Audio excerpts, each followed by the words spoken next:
Today we're going to look at a tough statement by Jesus. And it's found in Matthew 5 and verse 20 in the New King James Version. Listen on.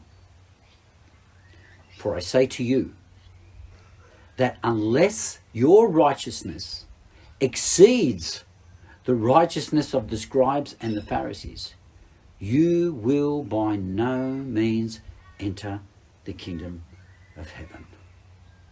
Well, that sounds completely impossible. I have to surpass, outdo, exceed the righteousness of the scribes and the Pharisees, or I'm not going into the kingdom. What are we to make with this impossible statement of Jesus?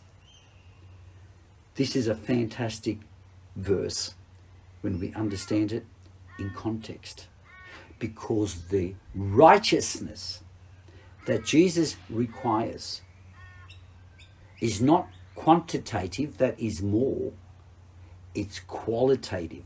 It's different in nature, substance, and origin. Let me prove that to you. One thing's for sure, the Pharisees, with their righteousness, are not going into the kingdom. Come back to the first verses of this chapter. They set the scene of God's kind of righteousness in contrast to the righteousness of the Pharisees. There's two kinds. Look at this. Matthew 5, 1-3 sets the scene. And seeing the multitudes, Jesus went up on a mountain, and when he was seated, his disciples came to him. He opened his mouth and he taught them, saying, Blessed are the poor in spirit, for theirs is the kingdom of heaven. Whoa! Let's stop right there. The Pharisees, with their righteousness, will not enter the kingdom of heaven. But the followers of Jesus, who recognize that they are poor in spirit, it doesn't say they will enter the kingdom. It says theirs is the kingdom of heaven. What? The Pharisees, with their righteousness, will not enter. But the disciples, who recognize their spiritual poverty, poor in spirit, theirs is the kingdom of heaven. So they are in with their poverty in spirit, and the Pharisees are out with all their righteousness. Look at verse 6. It's reinforced. Blessed are those who hunger and thirst for righteousness, for they shall be filled. You see, the poor are those who hunger and thirsty for righteousness. They will be filled with the righteousness. Theirs is the kingdom of heaven. So the righteousness that God requires for entrance into the kingdom is different, not in degree, quantitative, more, doing more, but qualitative. It's an issue of the heart. It's when a person realizes their true spiritual condition, poor in spirit, hungering and thirsting for righteousness, they will be filled, and theirs is the kingdom of heaven. Well, what do these two kinds of righteousness look like? What does it mean to be poor in spirit, hungering and thirsting? Because whatever that is, it doesn't say you get in, it says you're in. And the Pharisees, with all their righteousness, are out.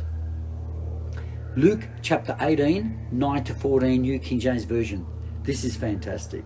You've got two groups of people, the Pharisees and those poor in spirit.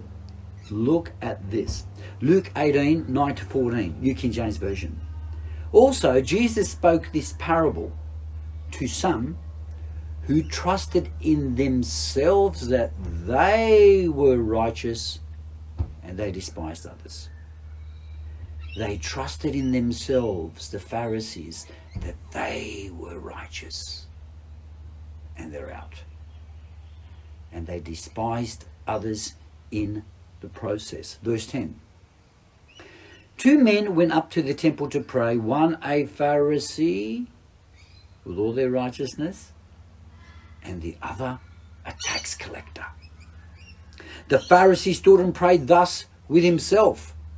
Funny, eh? Didn't pray to God, he prayed to himself. Self-righteousness. This is the righteousness of the Pharisees. They trusted in themselves that they were righteous. And what did he say to God? The Pharisee stood and prayed thus with himself. God, I thank you that I'm not like other men. They despise others. This is part of the righteousness of the Pharisees. Bragged about their achievements and looked down at others. God, I thank you that I'm not like other men, extortioners, unjust, adulterers, or even as this tax collector, these lawbreakers. I keep the laws. I fast twice a week. That's the righteousness of the Pharisees. I give tithes of all that I possess. That's the righteousness of the Pharisees.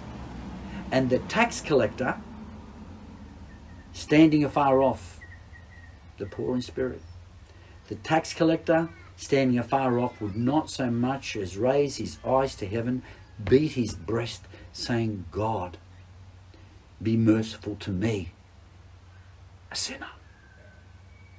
One brags about his own righteousness, and the other one says, I'm unrighteous. The righteousness of the scribes and the Pharisees boast in their works and their attempts of keeping the law of God. And the one who's poor in spirit, hungering and thirsting for righteousness, says, God, be merciful to me, a sinner. I'm broken. I'm poor in spirit. One begs for mercy and the other one brags. What's the conclusion? Verse 14. I tell you, this man went down to his house justified rather than the other. For everyone who exalts himself will be humbled. The righteousness of the Pharisees.